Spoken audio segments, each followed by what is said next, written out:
Assalamualaikum warahmatullahi wabarakatuh. Perkenalkan, nama saya Bagus Singgih Prasetyo. Pada kesempatan kali ini, saya akan membawakan sebuah cerita dengan judul Joko Kudul dan Sawung Galih, yang berasal dari buku Babad Purworejo, karangan R.H.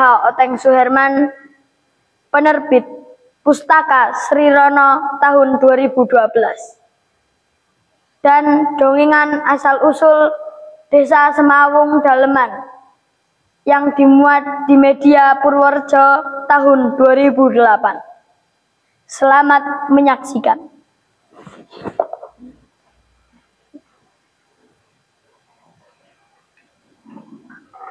Dikala zaman Mataram tersebut prajurit tama,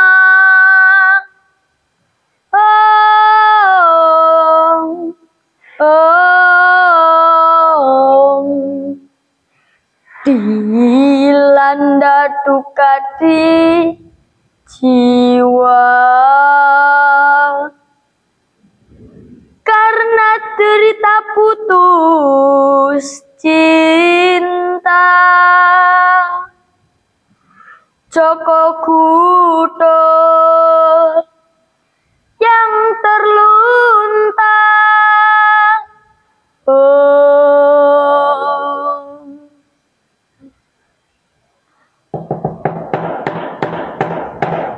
perjalanan cinta Joko Kudul dengan Putri Pandansuri tidak disetujui oleh ayah Putri Pandansuri, yaitu salah satu temenggung di Kerajaan Mataram. Joko Kudul berjalan terlunta-lunta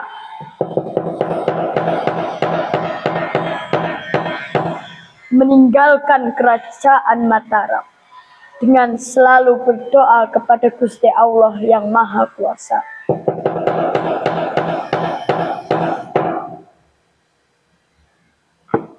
Perjalanan Joko Kudul sampai di hutan jati yang jarak pohon jatinya sangat renggang antara pohon yang satu dengan yang lainnya. Oleh karena itu, Joko Kudul memberi nama tempat itu Jatingarang. Jatingarang dibatasi oleh sungai besar yang bernama Sungai Jali.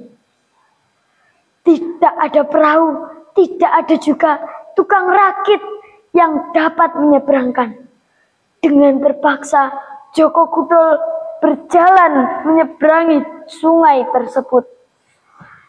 Namun, saat sampai di tengah-tengah, tiba-tiba datang banjir bandang.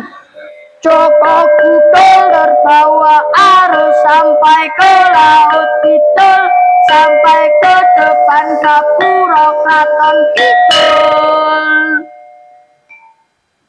Joko Kudul sampai di depan Gapura Kraton Kidul, bertemu dengan Nyi Roro Kidul, salah satu pengawal Ratu Kidul. Nyi Roro Kidul berucap,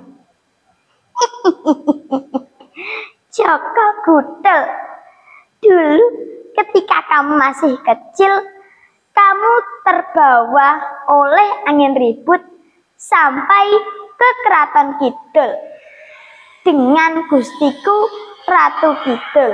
Kamu digeladi kaprajuritan dan diberi pusaka Jin Bogondali. Namun sekarang saat kamu sudah menjadi prajurit Mataram, kamu terbawa banjir bandang sampai ke Kraton Kidul lagi. Memang kamu sudah ditakdirkan tinggal di sini, Joko Kudul. Apa maumu, Nyi? Kamu tidak usah pulang. tinggallah di sini. Akan kuberi jabatan sebagai pemimpin jin prajurit di Keraton Kidul. Duniaku berbeda dengan duniamu, Nyi. Aku tidak sanggup. Sekarang kembalikan aku ke Jatingarang. Akan kukembalikan kamu, asalkan kamu mau mengalahkan kedua pengawalku, Jin Kembar Gendana Gendini. Ku sanggupi, Nyi. Terjadilah perang tanding antara Joko Kudul dengan Gendana Gendini. Iya.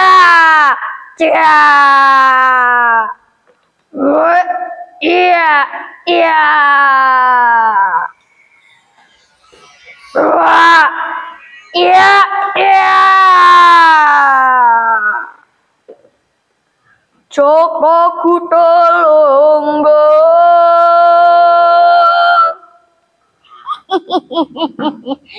Aku tidak akan mengingkari janjiku. Aku akan mengembalikan kamu ke Jatingarang. Malah Gendana Gendini kupasrahkan kepadamu. Namun ingat pesanku, jika kamu sudah sampai di Jatingarang, seberangilah sungai, lalu berjalanlah ke arah barat. Dengan kesaktiannya, Nyi Roro Kidul mengembalikan Joko Kudul ke Jatingarang.